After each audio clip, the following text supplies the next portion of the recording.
Hyperacusis is a condition where you feel pain with sound. When I had bad hyperacusis, you could drop a knife on the sink in the kitchen and it would make me jump out of my skin and wince in pain. The trouble with hyperacusis is that it feels incredibly physical, but the thing to remember is that all of this comes from hyperactivation, hyperarousal, so that you have a bit of stimulation coming in, but because your whole nervous system is really activated, it actually triggers a pain response. Think of it as supersensitivity that's very linked into the physical felt sense of the body that triggers this pain response with sound.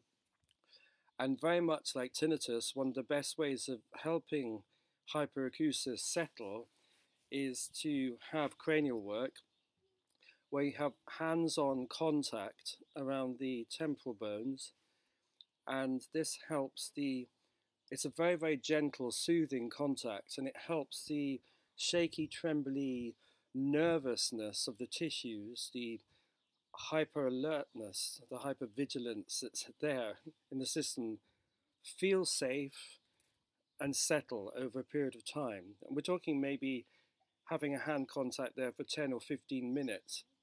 At first, the hands go onto the temporal area and you feel, oh, what's that? Feels a bit strange. Then after a couple of minutes, you get used to the contact.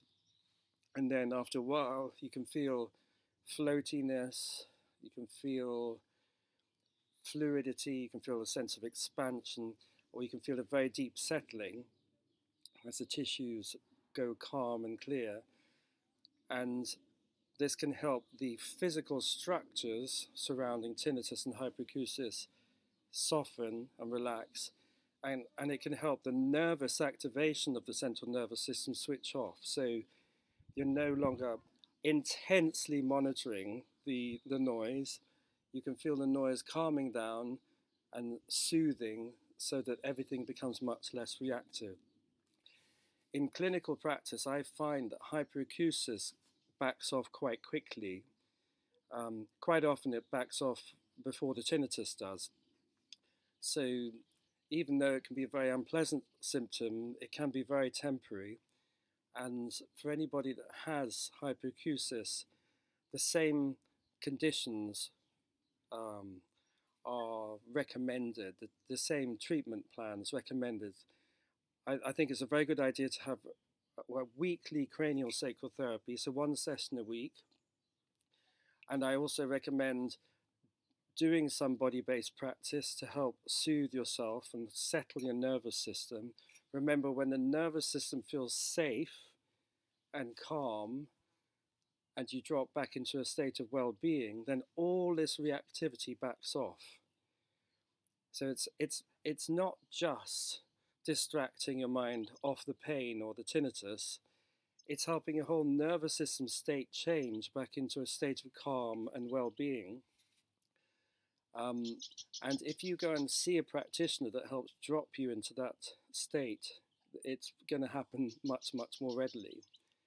So, and with that program of cranial work and body work, doing everything in your power to relax and settle yourself down. So don't work too hard, don't push the boat out, don't stay up late, don't hang out with needy, draining, clinging people, don't do traumatic work or watch horror films. You know, you're going to have to, if you've got things like hyperacusis going on, you're going to really have to draw in your reins a bit and rest and soothe and calm your system down. The sooner you do that, the better it will get. And having a bath or a shower or sitting, sunbathing, having a massage, lots of soothing activities are incredibly helpful.